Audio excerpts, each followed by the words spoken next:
These small hair cracks, you almost can't get them out. But I always put a little bit of acrylic glue in them.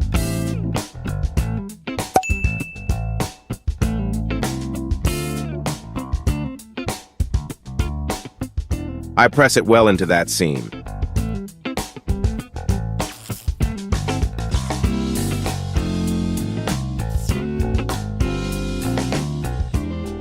And then you can use a sponge. You can wipe it well.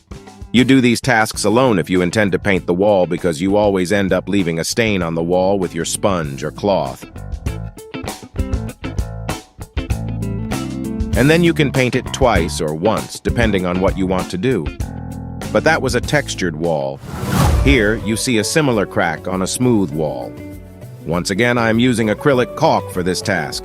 Unlike cheaper alternatives, this acrylic caulk stays strong and won't cause any discoloration in your repairs.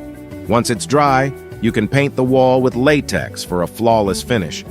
Give me a thumbs up if you find the tips useful. In the description, I've included links to quality materials. However, the wall texture might be damaged.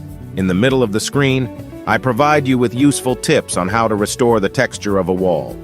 Subscribe to my channel quickly to save money with these handy tips. I'll see you in the next video where I'll teach you more.